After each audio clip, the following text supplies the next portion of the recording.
about the present strip. I want to know these 998 prisoners that have been released. Can you share more with us? I know that the president under the constitution has the liberty to do that, but perhaps was informing this decision at this time.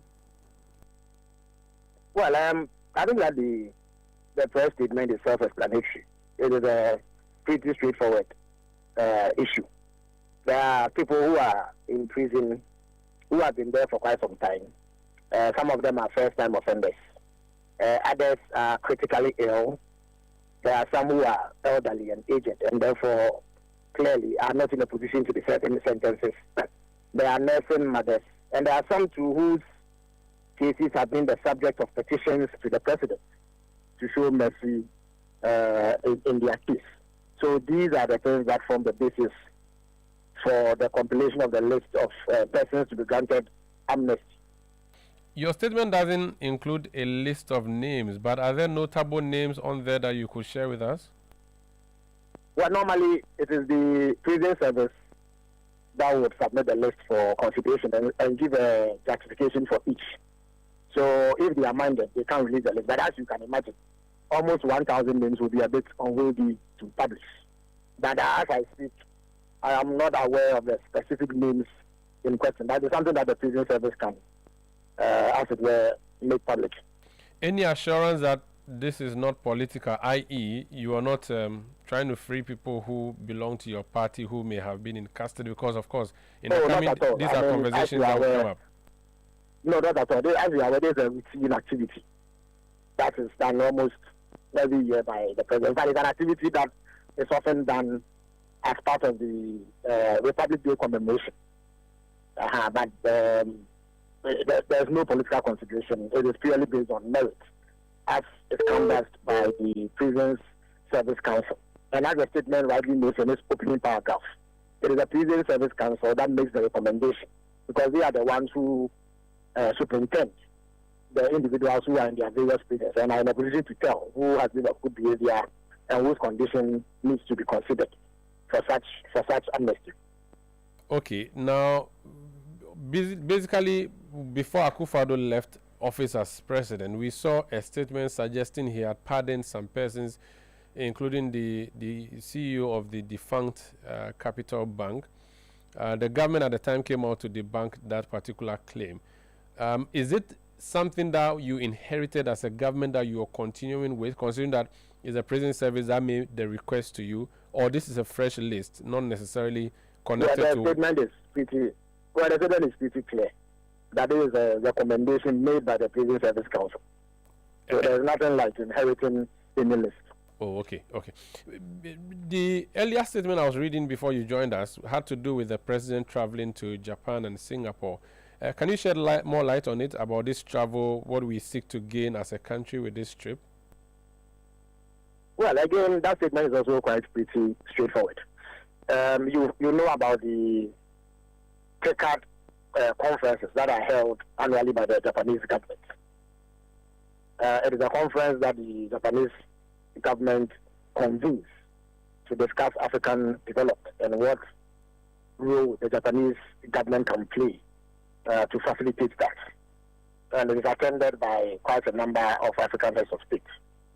President Mama has been invited to participate in it. Indeed, he used to participate in it in his previous guise as President of the Republic between 2013 and 2017. So as the statement rightly notes, President Mama will be at the event to ensure that Ghana's position is canvassed adequately at the conference with a view to exploring what benefits can be derived from that engagement with the Japanese government. He will also take the opportunity to meet high-ranking Japanese government officials, including the Prime Minister and other notable individuals within Japanese society, with a view to strengthening bilateral relations between both countries and further exploring areas of cooperation that would, at the end of the day, ensure rapid socio-economic development for Ghana, among other activities that will be held.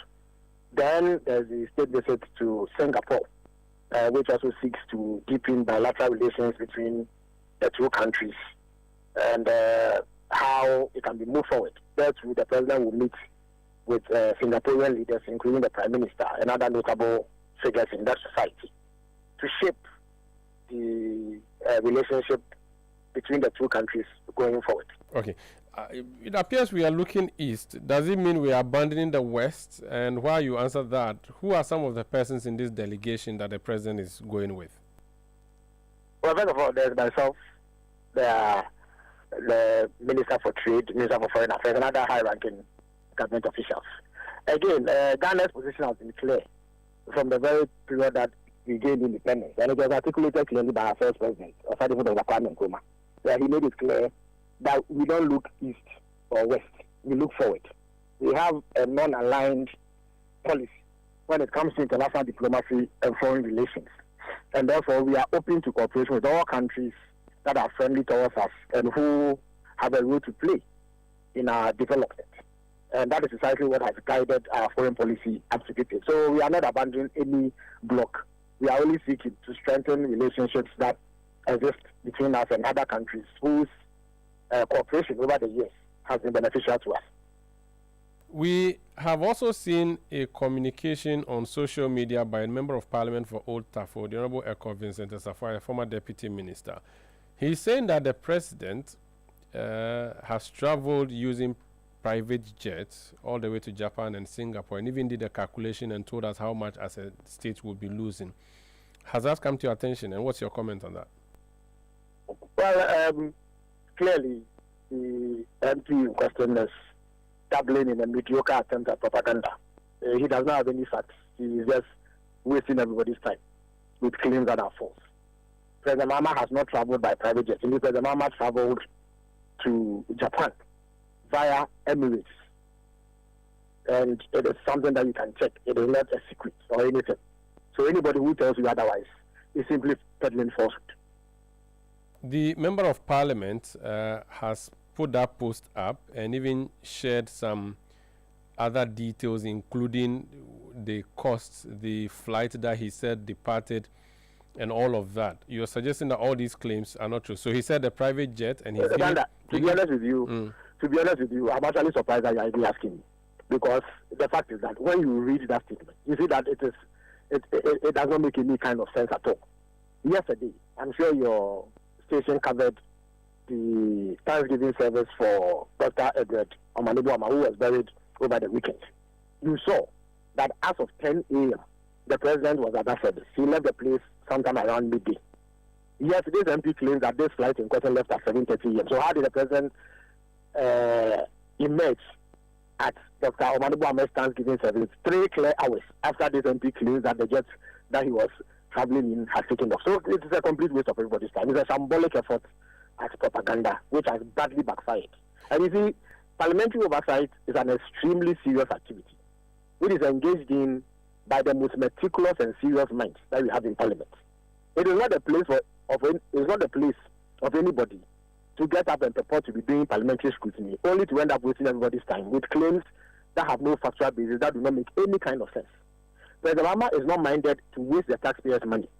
You recall that initially when he became president, when the presidential jet was not available, he was using the Yata jet, which he had been using in opposition, at minimal to no cost to the public. Currently, the presidential jet is not available. So he has gone for the next best alternative, which is to fly commercial. And he has done so. And as we speak, the MP has not brought any evidence that should form the basis of really an evaluation of this particular matter. It is just regrettable that sometimes people take us on a wild goose chase and waste our time on matters like this, when you can spend that precious time discussing more beneficial matters. Could it be that maybe members of the delegation flew this private jet, the MBAEP? Nobody has flown. Indeed, if you read the post, the MP does not even say that jet went to Germany. Went to Japan. Why would the delegation go to Japan, go to Germany? Nobody has sat on any private jet to go anywhere as part of this delegation going to Japan. The president himself has flown commercial. So why would anybody travel on a private jet as a member of this delegation? It's a completely baseless claim, which should be dismissed. Is this government's policy that the president will not travel private jets where there are commercial flights? Is that the position, or what exactly is the position? The president believes that whereas the security and safety of the president matters in terms of travel, all arrangements that are made must factor in the ability of the country to pay. So we go for the alternative that is safe, but at the same time cost effective. And that's what the president has done. So, but it is secure and safe for him to travel commercial. Absolutely. If it were not, he would not be on that aircraft. It is because it is safe. Very and well. all safety requirements have been met. Very well. Thank you. Thank you so much for speaking to us. Thank you very much.